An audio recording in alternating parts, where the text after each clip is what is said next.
Hi, you guys. Welcome back to the channel. My name is Brad. This is Firefighter's Financial Toolbox. Today we're going to talk about the Ukraine crisis and why it's such a big deal. Now, for us as Americans, we don't rely a ton. Actually, we don't rely very much on Russia for energy. But that is not the case when you're talking about Europe. Europe gets most of their energy from Russia. So here's an article from CNBC.com, and it says, why Europe is so dependent on Russia for natural gas. First of all, the EU is the largest importer of natural gas in the world, according to the Directorate General for Energy for the EU, which makes sense, right? Here's the guy saying, with the largest share of gas coming from Russia, 41%. So not quite half of their natural gas comes from Russia. It used to be independent for natural gas, but then the North Sea reserves dried up. So they had some gas in the North Seas. They don't have very much left. Europe is also focusing on renewables, but the grid is not yet equipped for the intermittent sources like wind and solar to complete the gap. Now, that's a common factor everywhere in the world, right?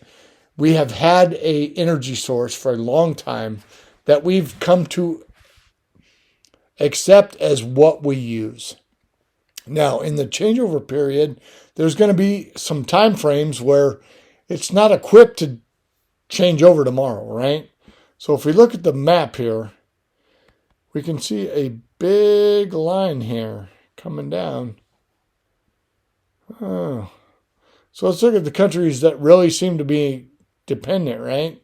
Germany, Sweden, Norway. All right, so let's read on. Europeans have been suffering under the painfully high energy prices in the lead up to the Russian launching of an attack on the Ukraine. So even before they had the attack, the Europeans have been paying high prices. Now, you guys, my wife is Italian, and we go back to Italy every couple of years. So I understand we don't appreciate high gas prices. In Europe, they've been paying $4 plus a gallon for a decade and a half. It's way more expensive there than it is here. And if you've not traveled there or spent time there, you don't understand that. Energy prices surged Thursday morning after Russia invaded Ukraine, with the international benchmark, the Brent crude oil pricing, surpassing $100 a barrel for the first time since 2014. So that's a big deal, right? Now you're talking 8 years. It has not got that high. Natural gas prices were up as much as 6.5% after the invasion and were almost 2% more as of Thursday midday. So you're talking another 6% for the people paying for gas in their homes, right? This is a big deal. And on Tuesday, Germany halted the Nord Stream 2 Baltic Sea gas pipeline project, which was intended to decrease the flow of Russian gas directly to Germany. So Germany is kind of trying to help us because they are an ally, right?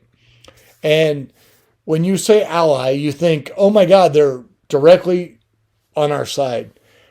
That's not always the case in all respects, you guys. We're allies, yes. We're friends. We fight together. We're on the same side. That does not mean we agree fundamentally on everything that happens in the world. And let's see. The European Union is especially dependent on Russian energy, becoming increasingly unsustainable. That's a big statement. Like, they're saying basically they can't depend on it for their energy. And they get 41% of it there, right? On Wednesday, the Washington Post reported the European Union is making plans for energy independence from Russia, citing sources who spoke on condition of anonymity. The plan is expected to be announced by the European Commission next week. So how did the region become so dependent on Putin's Russian energy for its supplies? So basically, the leaders said, hey, we're going to try to find our own way, but there's a big dependence there. So let's look at it. North Sea natural gas depleted. In the 60s and 70s, Europe was supplying roughly the same amount of natural gas as it was using. A research scientist at MIT Energy Initiative and an expert on European grid and the issues it's facing. Production of natural gas in Europe decreased because the natural gas fields in the North Seas, which are particularly important in the sources of natural gas production for the UK and the Netherlands, were depleted. And later, the Netherlands announced they were completely shutting down their gas fields because of earthquakes. So what used to be a large section of production for Europe pretty much went away. All right. Over the same period, the EU has been reducing its dependence on coal to reach its climate goal of achieving carbon neutrality by 2030. Currently, about 20% of EU's electricity comes from coal production. So they're trying to clean up their energy use, which I applaud, right?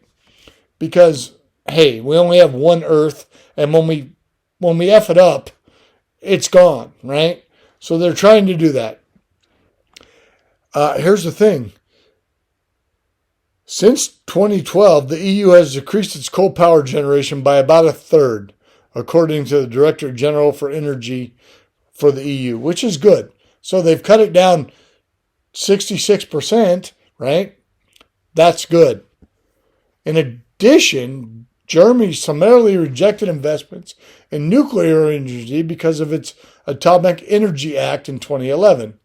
So they decided they didn't want to have a nuclear power, which has its own dangers, right?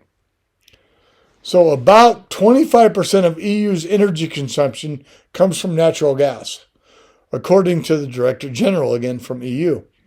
Oil and petroleum make about 32%, renewable energy and biofuels only 18%, and solid fossil fuels make up about 11%. So coal, right? That dependence on natural gas means a dependence on Russia. Today, the EU is the largest importer of natural gas in the world. Let that sink in. The largest importer of natural gas in the world. And where do they get it? They get it from Russia. So if Russia decides to close the gate, close the valve, they're screwed, right? So the gas industry assumes Russia to be a rather reliably commercial partner. So here's the thing. They've been relying on it. That's where they get it. And if Russia decides to turn off the spigots, they're screwed. And they know that. This is one of the reasons why Germany pushed back on some of the sanctions. All right, a push for renewables. Although the EU is highly dependent on Russian natural gas, demand for natural gas in the region peaked in 2010. The EU has been focusing on its build-out of renewable resources.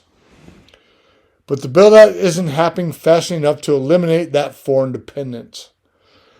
That's partly because the EU's energy infrastructure is not set up to handle intermittency of renewable energy. So basically what that means is when it's windy, wind energy is great. But when there's no wind, they're not producing. Same thing with solar, right? When it's sunny, you're getting lots of solar power. But when the sun's low in the sky in the winter, you're not getting solar, right? This is an oversimplification.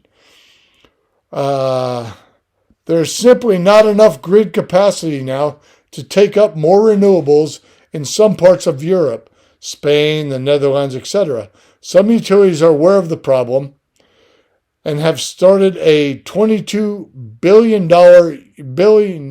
investment over the next 5 years to upgrade and digitize its energy distribution networks, which is great.